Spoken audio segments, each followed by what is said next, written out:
ধন্যবাদ মাননীয় স্পিকার। এই সংসদে প্রথম বক্তব্য দিতে পারার জন্য আল্লাহ তাআলার শুকরিয়া আদায় করছি, আলহামদুলিল্লাহ। এবং সেটা বাংলাদেশের মাননীয় প্রধানমন্ত্রীর প্রশ্নের সম্পূরক প্রশ্ন হিসাবে খুবই গুরুত্বপূর্ণ একটি প্রশ্ন। গোটা জাতি যে এই প্রশ্নের সাথে স্পর্শকাতরভাবে অপেক্ষা করছে যে এটা এ দেশের টাকা কিভাবে ফেরত আনা যায়। খুব গুরুত্বপূর্ণ এই প্রশ্নের জবাব মাননীয় প্রধানমন্ত্রী দিয়েছেন। আমার সম্পূরক প্রশ্ন হচ্ছে যে যারা এই টাকাগুলো বিদেশে পাচার করেছে তারা তো বাংলাদেশেই আছে অথবা বাংলাদেশ থেকে বাইরে কোথাও আছে, যেটা আমাদের কূটনৈতিকদের যারা বিদেশে অ্যাম্বাসেডার আছে তাদের মাধ্যমে তাদেরকে আমরা চিহ্নিত করতে পারি। আমার প্রশ্ন মাননীয় প্রধানমন্ত্রীর কাছে, ওনার কার্যালয়ে যারা যারা টাকা পাচার করেছে তার কোনো তালিকা ইতিমধ্যে তিনি প্রস্তুত করতে পেরেছেন কি না?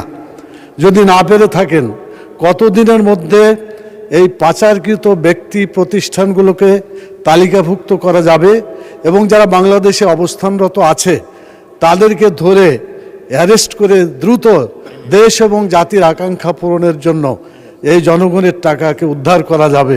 এই উদ্যোগ তিনি কতদিন নাগাদ নিতে পারেন আমি মাননীয় প্রধানমন্ত্রীর কাছে জানতে চাই। শুক্রিয়া, থ্যাংক ইউ। মাননীয় প্রধানমন্ত্রী। মাননীয় স্পিকার এবং মাননীয় সংসদ সদস্য, আপনাকে ধন্যবাদ এই প্রশ্নটি করার জন্য। প্রথমত, এই অন্যায়ের সাথে যারা জড়িত তাদের লিস্ট করার দায়িত্ব প্রধানমন্ত্রীর কার্যালয়ের নয়, এটি লিস্ট করার দায়িত্ব সরকারের সংশ্লিষ্ট বিভাগ আছে, তারা এটি লিস্ট করছে। দ্বিতীয় বিষয়টি হচ্ছে মাননীয় সংসদ সদস্য, মাননীয় স্পিকার, এটি বর্তমান সরকার একটি নির্বাচিত সরকার। আমরা অতীতে দেখেছি সরকারের বিভিন্ন ব্যক্তিবর্গ তাদের বিভিন্ন রকম ইচ্ছা আগ্রহের কারণে দেশের আইন কানুন নীতি নৈতিকতার তোয়াক্কা না করে যাকে যেরকম হয়েছে উঠিয়ে নিয়ে গেছে, যার কাছ থেকে যেরকম মনে হয়েছে জোর করে কিছু লিখিয়ে নিয়ে গেছে। বর্তমান সরকার আইনের প্রতি শ্রদ্ধাশীল।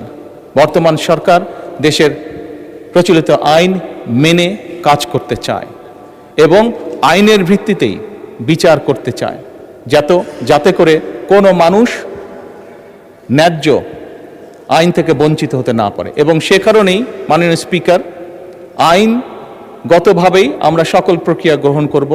আইনগতভাবেই আইন তার নিজস্ব গতিতে এগিয়ে যাবে এবং দেশের প্রচলিত আইন অনুযায়ী নির্ধারিত হবে তাদের শাস্তি, যারা এই দেশের অর্থ, এই দেশের জনগণের অর্থ তছরুফ করেছে বা এই দেশের জনগণের অর্থ যারা পাচার করেছে। ধন্যবাদ মাননীয় স্পিকার।